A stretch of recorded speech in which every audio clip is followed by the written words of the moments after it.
மிகவும் பிரியமானவர்களே, தினம் ஒரு தூதன் வழியாக உங்களை சந்திப்பதில் சந்தோஷம். இந்த நாளில் 2 நாளாகவும் 20வது அதிகாரம் 28வது வசனம். அவர்கள் தம்புருக்களோடும் சுரமண்டலங்களோடும் பூரிகைகளோடும் எருசலேமில் இருக்கிற கர்த்தருடைய ஆலயத்திற்கு வந்தார்கள். யார் யார்? யோசபாத்தும் அவனோடு கூட இருக்கிறதான மக்களும் தலைநகரமாம் எருசலேமில் இருக்கிற ஆலயத்திற்கு வந்தார்கள். ஆராதனைக்கு தான் அவர்கள் வந்திருக்க முடியும். வேறு என்ன காரியத்துக்காக? கர்த்தரை தொழுது கொள்வதற்காகத்தான் ஆராதனைக்கு வந்தார்கள். அங்கே அந்த ஆலயத்துக்கு வந்தார்கள். ஆலயத்துக்கு அவர்கள் வந்தது நிமித்தமாக அவங்களுடைய வாழ்க்கையில் நடந்த ஆசீர்வாதங்கள், கர்த்தர் கொடுத்த உயர்வை பாருங்களேன். அடுத்த வசனம் சொல்வது 29ல், கர்த்தர் இஸ்ரவேலின் சத்துருக்களோடு யுத்தம் பண்ணினார். இவர்கள் ஆராதிக்க வந்தார்கள் ஆலயத்திற்கு. கர்த்தரோ சத்துருக்களுக்கு எதிராக புறப்பட்டு அவர்களோடு யுத்தம் பண்ணி அவர்களுடைய வாழ்க்கையில் ஒரு பயங்கரத்தை உண்டு பண்ணினாராம். சத்துருக்களின் வாழ்க்கையில் ஒரு பயங்கரத்தை தேவன் உண்டு பண்ணினார். 3வது 30வது வசனம் சொல்லுகிறது, இவ்விதமாய் தேவன் சுற்றுப்புறத்தாரால் யுத்தமில்லாத இளைப்பாறுதலை அவனுக்கு கட்டளையிட்டதினால் யோசேபாத்தின் ராஜ்யபாரம் அமெரிக்கையாயிருந்தது. பாருங்களேன், அப்போ அவனுடைய வாழ்க்கையில் கிட்டத்தட்ட அவனுக்கு வயசு 35 தான். அப்படிப்பட்ட அந்த இளம் வயசில் கர்த்தரை ஆராதிப்பதற்கு ஆலயத்துக்கு போனான். அவனுடைய காரியத்தை கர்த்தர் பார்த்து கொண்டார்.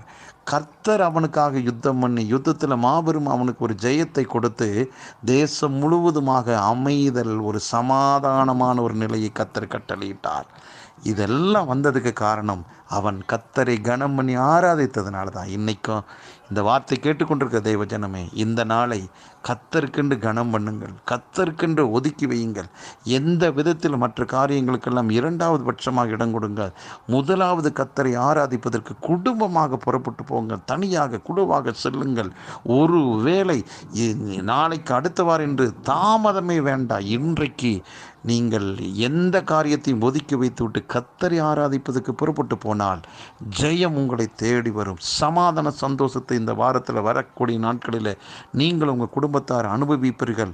இதுவரை பார்த்திராத ஒரு உச்சகட்ட உயர்வை ஆண்டவர் உங்களுக்காக ஆயத்தம் பண்ணி வைத்திருக்கார். அதை நீங்கள் அனுபவிப்பீர்கள்.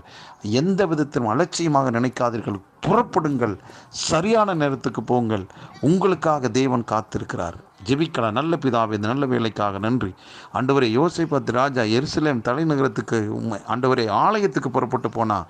ஆனால் அவனுக்கு வந்த அந்த யுத்தத்தில் ஆண்டவரே நீர் ஆண்டவரை யுத்தம் பண்ணி அவனுக்கு காரியங்களை ஜெயமாய் மாற்றி கொடுத்தீர். அவனுக்கு சந்தோஷத்தை, சமாதானத்தை, மகிழ்ச்சியை கொடுத்து அமெரிக்கையான ஒரு சூழ்நிலை கொடுத்தீரப்பா. அதே போல் இன்றைக்கு யார் யார் எல்லாம் ஆராதனைக்கு புறப்பட்டு போகிறார், அவங்களுடைய வாழ்விலே ஆண்டவர் இதுவரை பார்த்திராத ஒரு சமாதானத்தை பார்க்கட்டும். அவங்களுக்கு விரோதமாக இருக்கிற சத்துருக்களின் திட்டங்கள் முறியடிக்கப்படட்டும். இந்த நாள் அவங்களுக்கு வெற்றியின் நாளாய், ஆசீர்வாதமான நாளாய் அமைவதாக. இயேசு கிறிஸ்துவின் நாமத்தை ஜெபிக்கிறேன் நல்ல பிதாவே, ஆமென்.